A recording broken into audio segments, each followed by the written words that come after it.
Dia bercampur dengan orang mulia ni, mulialah kita, dimuliakan. Sedangkan kulit kambing itu pernah saya cerita pada tuan-tuan, bila dia jadi sampul mushaf, lepas baca, habis baca, orang baca kat Sadaqallahul Azim, orang cium letak ke muka mushaf itu, dicium orang. Dan mushaf itu disampul dengan kulit kambing. Satu ketika dulu mana ada sampul bunga macam kita ni, sampul cantik. Itulah kulit kambing sebagai sampul mushaf. Maka bila cium mushaf tu, ciumlah kulit kambing tu sekali. Apa ada kulit kambing, apa ada pada kita kulit kambing tu? Kalau kambing seekor berjalan tu, kita pergi dekat kambing tu, kita cium je. Gila kata orang, cium kambing. Kalau kulit kambing tu campur dengan kompang, dipukul orang. Kalau campur dengan alat muzik ke apa semua, dipukul, diketuk. Itulah kulit kambing. Jadi mudah-mudahan kita bila campur dengan orang yang baik, kita jadi baik. Betul juga mudah-mudahan orang lain baik disebabkan kebaikan kita, mengikut kebaikan kita. Alangkah eloknya orang lain jadi baik disebabkan kebaikan kita. La yasluhu abdun illa aslahallahu bisalahihi ghairahu. Tidaklah elok seorang hamba Allah itu melainkan orang lain elok. Allah elokkan orang lain disebabkan keelokan dia. Allah elok baikkan orang lain disebabkan kebaikannya. La yafsudu abdun illa absadallahu bifasadihi siwahu. Dan tidaklah rosak seorang hamba itu melainkan orang lain itu rosak disebabkan kerosakannya, buruk perangai dia. Orang lain pun ikut buruk perangai disebabkan perangai dia yang buruk, mengikut perangai dia yang buruk. Alangkah eloknya kalau orang ikut kita disebabkan keelokan kita, kebaikan kita, dapat kita pahala kerana orang mengikut kebaikan kita. Dan alangkah malang kalau seorang itu orang mengikut keburukan dia, selama-lamalah keburukan tu diikut. Selama itulah kejahatan dosa yang dapati. Sebab itulah sahabat-sahabat Nabi sallallahu alaihi wasallam bila mereka bercampur dengan Nabi, mengikut Nabi, bersama Nabi, mereka akan mengikut sifat-sifat Nabi, mengikut akhlak-akhlak Nabi, terikut dengan perkara-perkara yang baik, kerana Nabi buat perkara-perkara semua baik. Dan sekarang ini masih lagi orang buat maulud Nabi. Dapat sebab orang buat maulud Nabi, kita duduk dalam majlis yang mengingati Nabi, ada selawat, ada dengar ceramah, kita terasa kita ingatkan Nabi SAW. Kita rasa Al-Habib Mustafa SAW dekat dengan kita. Lepas tu dalam kalangan sahabat, ada yang mengatakan kenikmatan hidup itu dua. Sahabat-sahabat tu tahu. Walaupun keadaan mereka yang ada yang miskin, fakir, tapi mereka tahu nikmat hidup tu dengan iman dan Islam dengan dua. Iaitu pertama, ingin bersahabat dengan Nabi sallallahu alaihi wasallam. Itu berdamping sahabat, maknanya berdamping dekat dengan Nabi. Itu nikmat. Sahabat-sahabat tu rasa bila damping dengan Nabi, rasa nikmat. Lepas tu bila kita pergi majlis maulud, kita rasa Nabi tu dekat dengan kita rasa nikmat duduk dalam majlis maulud. Kita rasa suka. Siapa ada pergi majlis maulud risau, dari berkerut, tak suka, benci, tapi pergi majlis maulud? Tidak ada. Kerana ketika itu terasa Nabi ada bersama, duduk untuk mengingati Nabi. Lepas tu sahabat, dua nikmat. Pertamanya ingin bersahabat dengan Nabi, yang keduanya berpeluang berbuat baik dengan orang lain. Itulah. Kalau sahabat-sahabat tu walaupun miskin, fakir, tapi bila mereka dapat melakukan kebaikan kepada orang lain, mereka rasa itu nikmat. Nikmat hidup, dapat buat kebaikan kepada orang lain. Walaupun mereka miskin, fakir, mereka ingin buat baik. Walaupun tak ada kebaikan mereka bukan dalam bentuk sedekah yang banyak, tetapi kebaikan mereka dapat buat baik kepada orang lain, jadilah apa juga luas kebaikan dapat dicurahkan kepada orang lain. Walaupun mereka tahu mereka tidak kaya, tidak apa, tidak punya apa-apa, tetapi dapat juga buat kebaikan pada orang lain, alhamdulillah. Kebaikan tu sama ada kebaikan untuk diri kita sendiri dan kebaikan yang kita dapat daripada sebabkan kita buat kebaikan pada orang lain. Kebaikan kita sendiri itu memang dah amalan yang wajib dan itulah untuk kita sendiri, dengan zikir kita, baca Quran kita, tapi dan selawat kita, tapi dan untuk orang lain, kita menolong mereka, kebaikan kita bersama orang lain, kita jumpa orang lain, kita beri salam, kita bersalam, kita manis muka dengan orang lain, dapat baik disebabkan kita ni dapat orang lain kebaikan, seperti kita beri salam, mereka jawab salam, dapat kebaikan. Kalau kita duduk seseorang, dengan siapa kita nak beri salam? Jadi selama-lama sahabat itu berdamping dengan Nabi SAW, tengok akhlak sahabat tu memang sama seperti akhlak Nabi. Nabi SAW dan zaman Nabi tidak dicela pada 3 perkara. Nabi tidak dicela pada fizikal, betul-betul fizikal Nabi tidak dicela. Orang kafir Quraisy pun begitu jahat pun, kita lihat Abu Jahal apa semua atau yang lainnya, tak pernah mencela fizikal Nabi. Said Abul Hasan Ali Al-Adawi yang kata Nabi tidak pernah dicela 3 perkara. Pertama, nasab. Kata Syekh Abul Hasan Ali Al-Adawi, Nabi tidak pernah dicerca atau bercela pada 3. Nasab, keturunan. Yang kedua, rupa paras, fizikal apa. Dan yang ketiga, akhlak dan penampilan Nabi, kepemimpinan Nabi tak pernah dicela. Lihatlah buku-buku karangan sekarang, orang sekarang ini, kalau mereka menulis tentang pemimpin, kita lihat mereka tidak mencela Nabi SAW, malah meletakkan tempat di atas dan memuji kepimpinan Nabi SAW.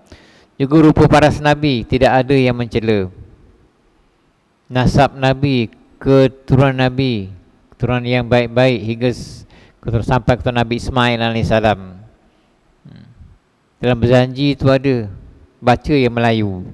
Orang dulu tu dah tak pertikaikan lagi maulud Nabi ni, kerana kitab berjanji tu dah pas sekarang pakai. Orang dulu kalau kitab berjanji tu, Sayyidina Ja'far Al-Barzanji tu, karang kitab berjanji tu, sejak dulu dah fikir benda tu baik. Kalau benda tu bid'ah, sejak dulu lagi orang tak buat. Kalau benda tu haram, sejak lagi orang tak buat. Tapi apa yang mereka buat, kenapa mereka buat? Ada kebaikan membuat majlis maulid dan maulid Rasul ini. Orang sekarang ada yang ilmu tak apa, baru baca sikit kitab sikit dah nak debat, itulah bid'ah, itu haram, itu ini. Baca kitab baru sikit. Ulama-ulama dulu mahir tafsir, baca Al-Quran, mahir hadis, hafal hadis, mahir fiqh, mahir tasawuf, mahir kitab akhlak ni. Mereka tak ada mencela Nabi, tak ada mengatakan bid'ah itu ni, maulud di bid'ah. Mereka tu lebih alim daripada kita. Mereka tu lebih alim daripada ulama-ulama yang sekarang ini. Tapi dah lama buat gitu. Mereka meneruskan. Orang sekarang aja. Dan mereka tahu keistimewaan Nabi itu. Tak ada ruginya buat majlis Nabi, tidak ada rugi mengingatkan Nabi. Kerana buat majlis maulud Nabi ini, secara langsung kita mengingatkan Nabi, ingatkan Nabi. Kita ingatkan orang yang dikasihi oleh Allah, dan bila kita kasih pada orang yang dikasihi Allah, maka kita pun turut sama dikasihi oleh Allah Subhanahu wa taala. Dan Nabi, bila kita melihat keistimewaan Nabi, dari pagi ini kita lihat semua keistimewaan Nabi, khususiat Nabi yang berlaku pada Nabi, yang tak berlaku pada kita. Kerana orang yang dekat Nabi tu dia akan nampak. Khussa Nabiyuna sallallahu alaihi wasallam bi asyrati khisal. Nabi ini dia tertentu, ada keistimewaan dia dengan 10 perkara. Lam yahtalim qat. Yang pertama, lam yahtalim qat, Nabi tidak pernah mimpi. Tak pernah ada mimpi. Dan kalaulah Nabi itu dia mimpi, mimpi itu pastilah wahyu sebagaimana berlaku pada Nabi Ibrahim alaihissalam. Mimpi para Nabi wahyu. Tetapi Nabi SAW tidak mimpi. Tak ada mimpi. Kita macam-macam mimpi. Mimpi kena kejar buaya, mimpi masuk pergi buta, mimpi kena langgar lembu, mimpi jatuh pokok, macam-macam mimpi. Satu, Nabi tidak ada mimpi.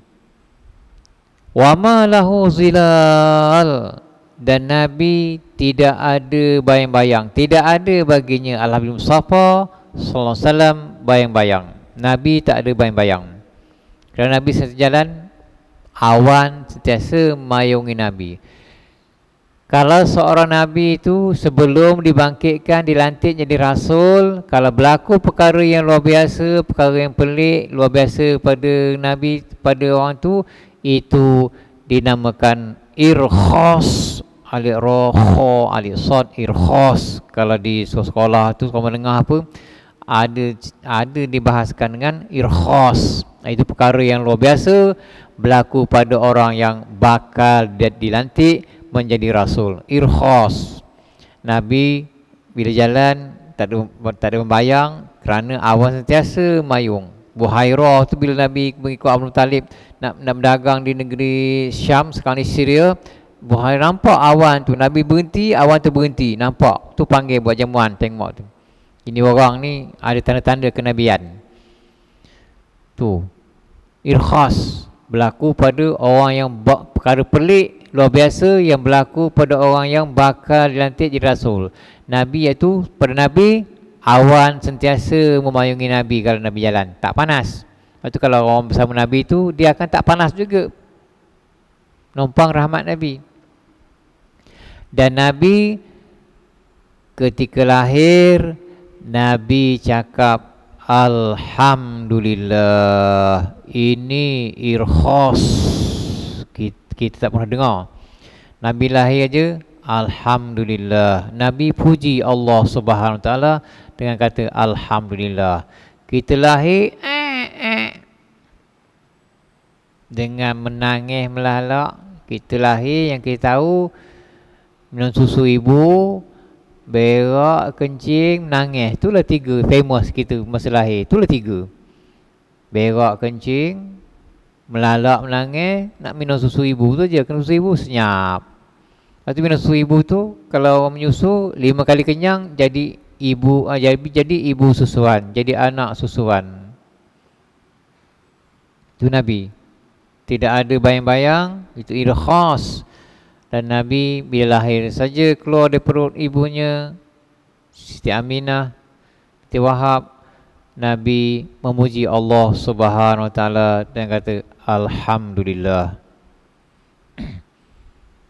Carilah orang mana lahir Alhamdulillah, tidak ada.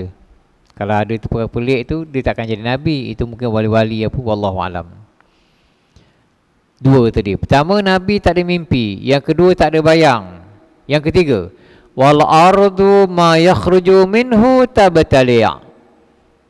Bumi, apa yang keluar daripada anggota Nabi itu ditelan.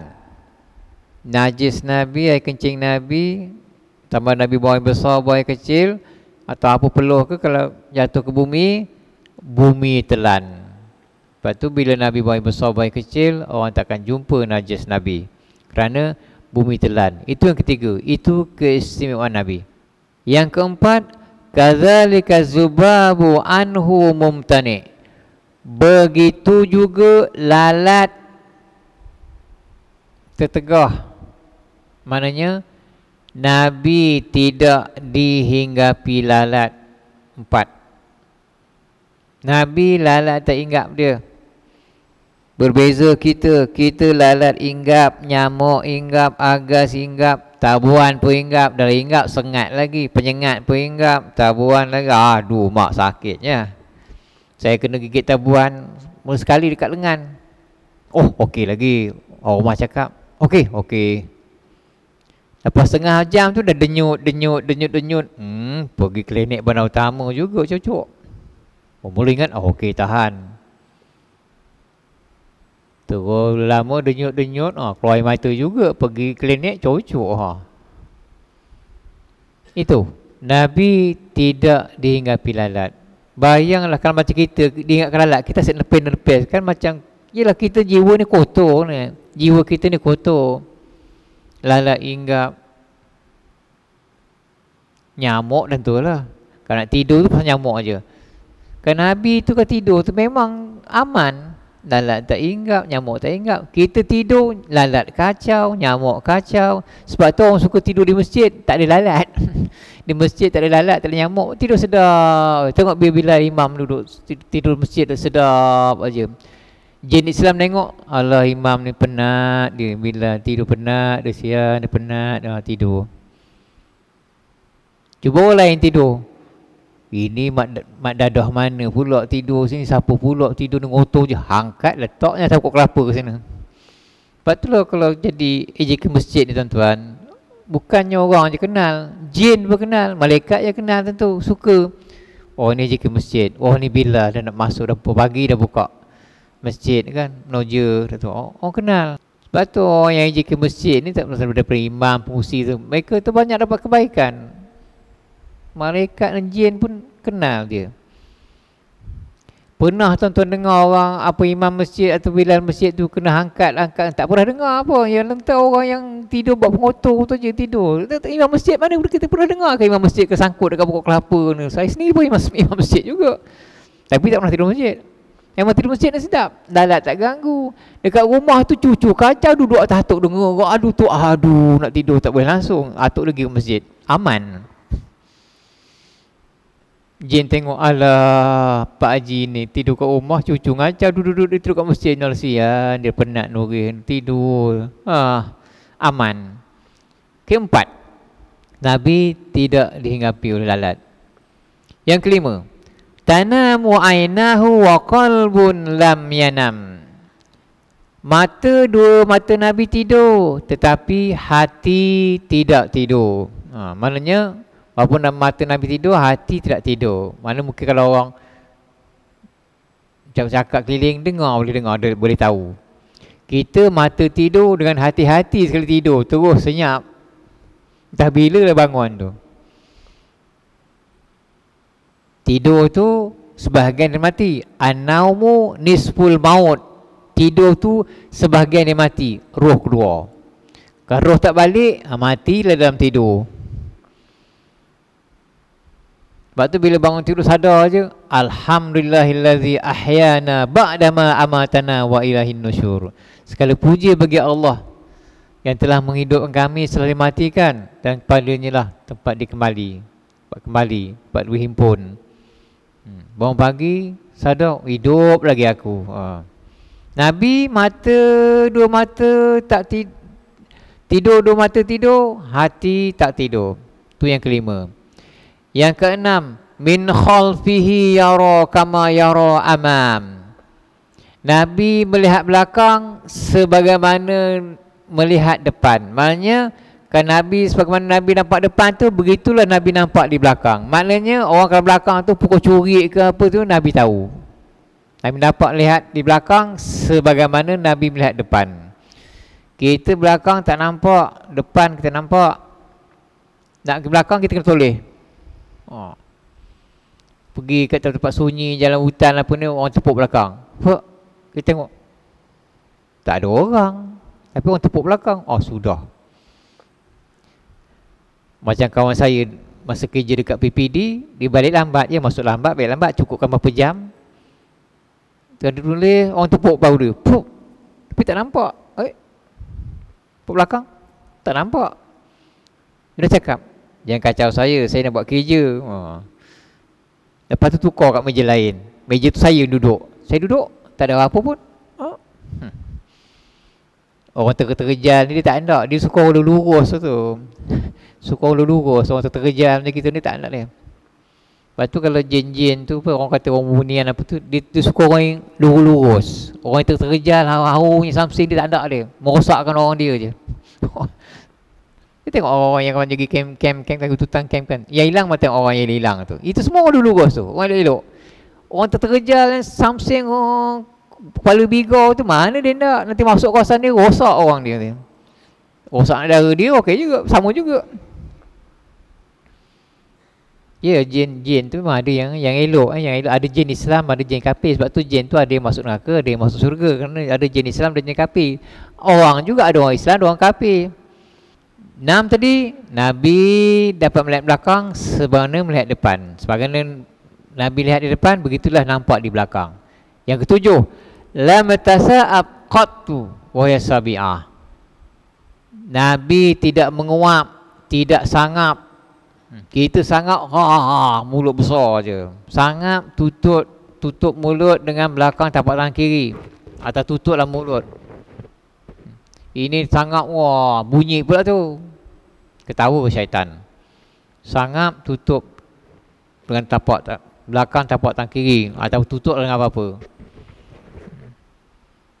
Terutama nak dara. Dara kalau sangap, ya Allah, muka lawa sangap. Yang peliknya makhluk yang nama sangap ataupun menguap ni, bila mulut terbuka, mata tertutup. Sekarang kita ni bila mata terbuka kan, mulut tertutup. Tu dia beza dia. Kalau mulut terbuka, mata tertutup, sangap, ngantuk. Sekarang kita mata terbuka, ya mulut tertutup. Dia berlawan. At-tasa'ub minasyaitan wal atsyan minallah. Sangap tu, menguap itu daripada syaitan, dan bersin itu daripada Allah. Allah suka orang bersin, segar. Kalau kita tahu, banyak orang cakap pakai perubatan, bila kita bersin, jantung berhenti berdenyut.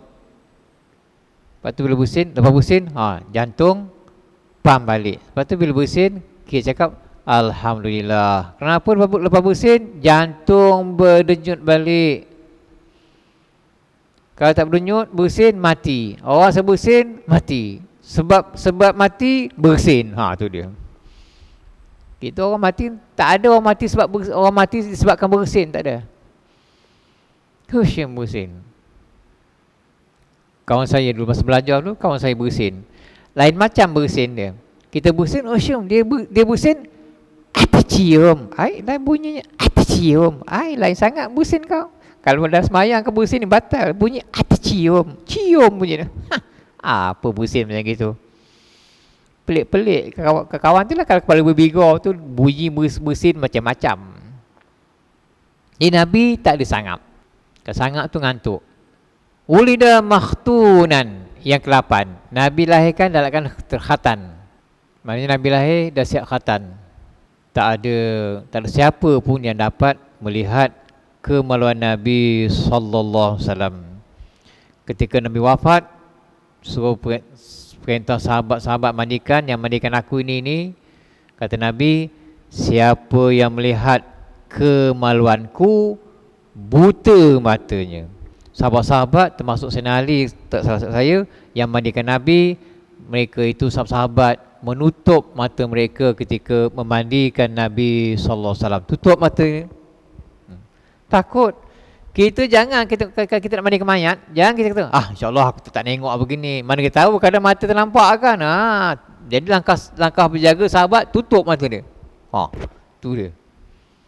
Kita kan mandi mayat ke, kerana terselak apa tengok, dah tengok dah. Kalau terlihat kemaluan Nabi, buta mata, nauzubillah.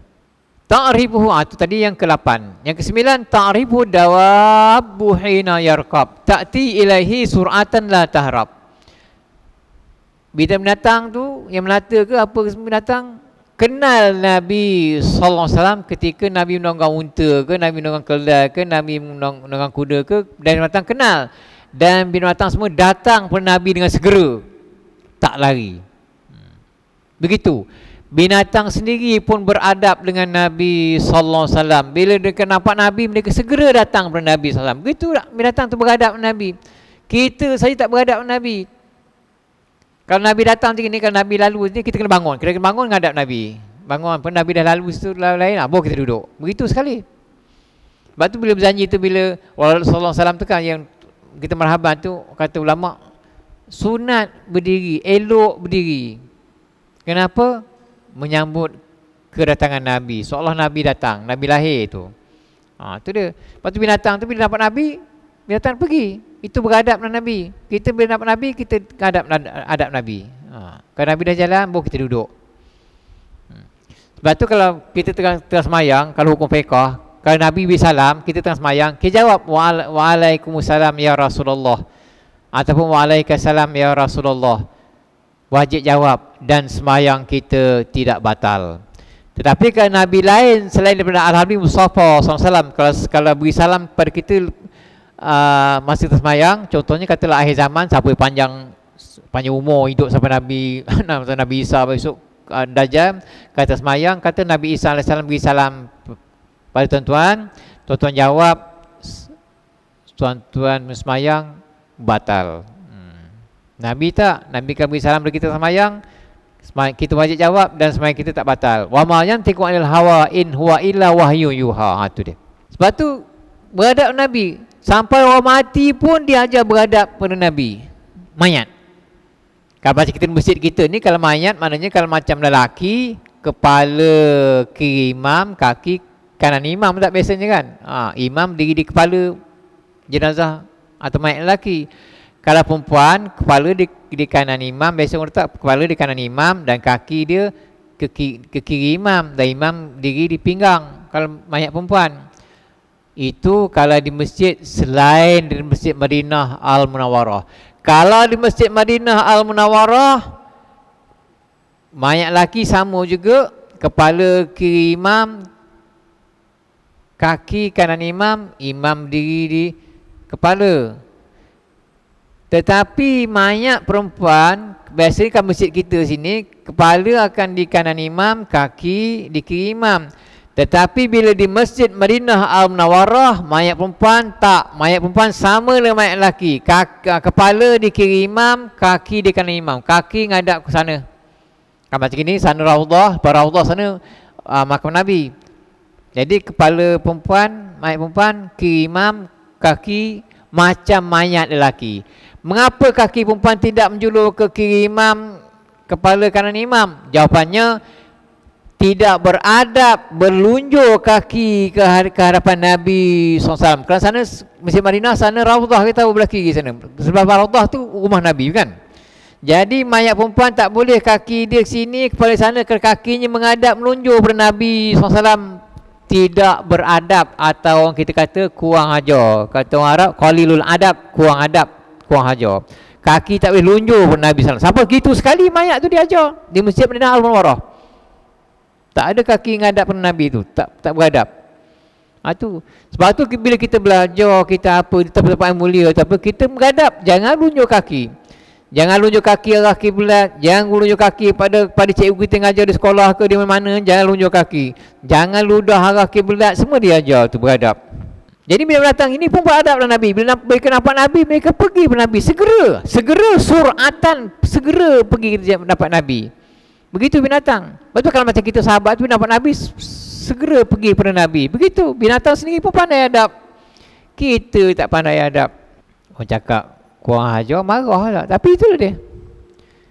Itu yang ke-9. Yang ke-10, ya'lu julusuhu julusal julasa, salla alaihi Allahu subhan wa masa'an. Ketika duduk dalam majlis, Nabi akan nampak bahu dia lebih tinggi daripada orang-orang yang duduk tu. Itulah. Nabi duduk dalam majlis, bahu Nabi tu kelihatan lebih tinggi daripada orang sahabat yang lain. Itu keistimewaan Nabi. Bila duduk, bahu Nabi lebih tinggi daripada bahu orang lain kan kelihatan. Macam kita duduk kan nampak bahu sama kan, bahu sama. Kalau orang tinggi sikit. Tapi kan Nabi duduk, bahu orang tu semua nampak rendah daripada bahu Nabi SAW. Mungkin supaya jangan Nabi itu terasa hina, kerana Nabi itu seorang yang mulia, dimuliakan oleh Allah SWT. Sallallahu alaihi subhan wa masa'an. Allah salawat ke atas Nabi SAW pagi dan petang. Kita tahu innallaha malaikatahu yusholluna 'alan nabi ya ayyuhallazina amanu sallu alaihi wasallimu taslima. Sesungguhnya Allah para malaikatnya selawat, iaitu memberi penghormatan kepada Nabi SAW. Wahai orang beriman, Sallu alaihi, selawatlah ke atasnya. Sallu alaihi wasallimu taslima, dan salamlah kepada Nabi sallallahu alaihi wasallam. Dan ada ulama mengatakan hadis ayat ini, sallu alaihi, selawatlah kamu, maka perintah itu adalah perintah wajib. Kita sunat saja, mazhab kita Syafi'i, sunat selawat. Dan pada ada yang mazhab lain mengatakan bila siapa mendengar ayat ini dibaca, iaitu innallaha malaikatahu yusholluna 'alan nabi ya ayyuhallazina amanu shallu alaihi wasallimu taslima, wajib berselawat ikut mazhab lain. Itu dia. Begitulah tuan-tuan, dia ajar kita supaya beradab dengan Nabi sallallahu alaihi wasallam. Walaupun kita tidak bersama Nabi, tapi kita dapat buat perkara yang Nabi suka, dapat buat perkara yang mendekatkan diri kita kepada Nabi sallallahu alaihi wasallam. Kita baca selawat, sebut nama Nabi, Nabi dekat dengan kita. Kita sembahyang baca tayat awal, tayat akhir, sebut nama Nabi. Assalamualaikum ayuhan Nabi wa rahmatullahi wabarakatuh. Kan kita sebut tu, Assalamualaikum ayuhan Nabi wa rahmatullahi wabarakatuh. Sejahtera ke atas kamu wahai Nabi. Kan seolah kita macam cakap depan Nabi tu. Seolah Nabi tu ada depan kita cakap, begitu maksud dia. Baca Assalamualaikum ayuhan Nabi wa rahmatullahi wabarakatuh. Cuba kali cakap Assalamualaikum yang ni, orang tu tak ada. Tentu gila dia. Tapi Assalamualaikum ayuhan Nabi menunjukkan kita sejahtera ke atas engkau wahai Nabi, menunjukkan seolah Nabi tu ada depan kita. Sebab itulah mana kesimpulan dia. Bila kita sebut selawat ke Nabi, Nabi tu dekat dengan kita, kita ada dekat Nabi. Sebab itulah ibu Nabi tu bila dia melahirkan Nabi tu, dia tak sakit. Kenapa? Nabi ada sama dalam perut dia. Sebab tu dalam Quran tu, orang yang tak akan diseksa, Nabi ada di situ. Kalau kita berselawat, maknanya sebut nama Nabi, Nabi ada kat kita, kita takkan apa-apa. Kalau tuan-tuan driver kereta, ya, selama driver kereta tu baca selawat. Selama driver tu baca selawat. Orang dua kuat polis Johor tu, dengan ceritanya, bila insiden, kereta remuk teruk. Jepam ke bomba tengok, memang matilah. Nombor orang kuat, nombor 2 Johor, polis. Tengok sidang habis remuk kereta dia. Ini memang mati. Kopak semua kereta semua nak keluarkan mayat dia. Tengok tak ada apa-apa mayat. Elok aja. Jangkaan bisa remuk mati bersepai tu apa. Maklum aje lah kalau langgar tu, cermin kereta ngentam orang buat itu. Tengok selamat. Selama-lama aku driver ni, kata dia, aku baca selawat ke atas Nabi sallallahu alaihi wasallam. Selamat. Lepas tu bila kita berselawat, seolah Nabi ada dekat kita. Bila Nabi ada dekat kita, kita tak ada apa-apa dapat mudarat. Sebab tu bila orang buat majlis maulud, ada ke buat majlis maulud suara runtuh bumbung tanggal? Ada ke? Tak ada. Orang buat majlis maulud, menaikkan Nabi, mesti dapat kebaikan, tak dapat keburukan. Tahun lepas kita buat maulud tu, berharap tu kan hujan, macam musim banjir, hujan. Bila orang risau je. Lepas tu cerah. Pasal apa? Nak mulakan Nabi berselawat. Ada Nabi bersama. Begitulah tuan-tuan. Jadi banyakkan selawat. Bila banyak selawat, seolah kita sebut Nabi, Nabi ada dekat kita. Macam kita sebut nama orang lain, saya sebut. Macam kita rasa dia ada dekat kita. Orang rindu kan, sebut nama tunang dia apa. Rasa macam dia ada kat situ. Itulah. Bila sebut nama Nabi, selawat, Nabi itu seolah ada ke kita. Sebab tu selamat. Wallahu subhanahu wa ta'ala a'lam. Subhanakallahumma wa bihamdika.